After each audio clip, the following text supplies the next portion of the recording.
और ये वही बात है विद्युत चंगाई के लिए करते हैं। वे सोचते हैं कि ये कुछ गड़बड़ या कुछ इस प्रकार से है।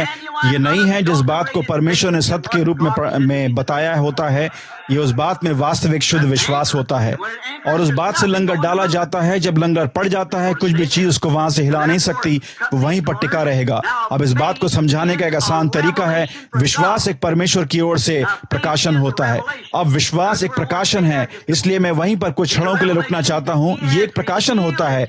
उसने इस बात को आपके ऊपर अपने अनुग्रह के द्वारा प्रकट किया हुआ होता है। ये कुछ ऐसी बात नहीं होती जो कि आपने की होती है। आपने उस विश्वास को पाने के लिए कुछ कार्य नहीं किया हुआ होता है। यदि कभी आपके पास विश्वास होगा तो यह आपको परमेश्वर के अनुग्रह के द्वारा दिया जाएगा। परमेश्वर इस बात को आपके ऊपर प्रकट करता है, इसलिए विश्वास एक प्रकाशन है और परमेश्वर की संपूर्ण कलीसिया प्रकाशन पर बनी है। इस बात को बहुत दिन नहीं हुए, एक बैप्टिस्ट सेवक ने मुझे बताया, मैं बस प्रकाशन को ग्रहण नहीं कर सकता।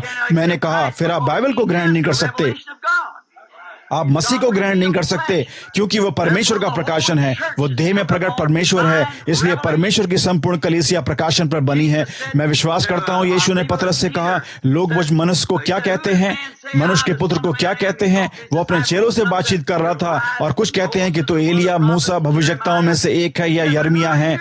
उसने कहा, परंतु तुम मुझे क्या कहते हो? उसने कहा, तू मसीह है, जीवते परमेश्वर का पुत्र। अब रोमन कैथोलिक कलीसिया कहती है वो पतरस से बातचीत कर रहा था, इस चट्टान पर मैं अपनी कलीसिया बनाऊंगा। प्रोटेस्टेंट कहते हैं उसने उसको स्वयं पर बनाया। अब वे शायद ठीक हो सकते हैं, परंतु मेरे लिए दोनों गलत हैं। ये उस प्रकाशन पर बनी है कि वो कौन है। मांस और लहू ने इस बात को तुझ पर प्रकट नहीं किया पतरस, परंतु मेरे पिता ने जो कि स्वर्ग में है इस बात को तुझ पर प्रकट किया है। और इस चट्टान पर, प्रकाशन पर कि वो कौन है, उस प्रकाशन पर वो वचन है। उस चट्टान पर मैं अपनी कलीसिया बनाऊंगा और अधोलोक के फाटक उस पर प्रबल नहीं होंगे। उसने ये दिखाया कि अधोलोक के फाटक उसके विरोध में जरूर आएंगे। अब हाबिल ने विश्वास के द्वारा, प्रकाशन के द्वारा, उन दिनों में कोई बाइबल लिखी नहीं गई थी। हाबिल ने विश्वास के द्वारा परमेश्वर को कैन से भी अधिक उत्तम बलिदान चढ़ाया, जिसकी गवाही परमेश्वर ने दी कि वो एक धर्मी व्यक्ति था।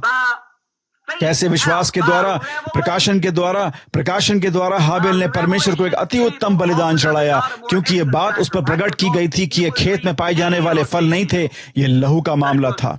यही कारण है कि कुछ लोग विश्वास कर सकते हैं और कुछ लोग उस पर विश्वास नहीं कर सकते हैं, और कुछ लोग बनावटी रूप से विश्वास करने का यत्न करते हैं।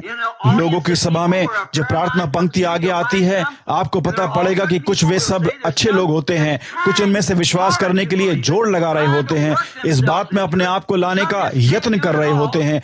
कुछ इस बात को बिल्कुल भी नहीं कर सकते हैं, और किन्हीं व्यक्तियों को बस अनुग्रह के द्वारा उस बात को दे दिया जाता है। अब यहाँ पर फर्क है, समझे? इस बात से उनको प्राप्त हो जाता है। ये वास्तविक प्रकाशन होता है, क्योंकि विश्वास परमेश्वर की ओर से प्रकाशन है। ये पहले प्रकट होना होता है।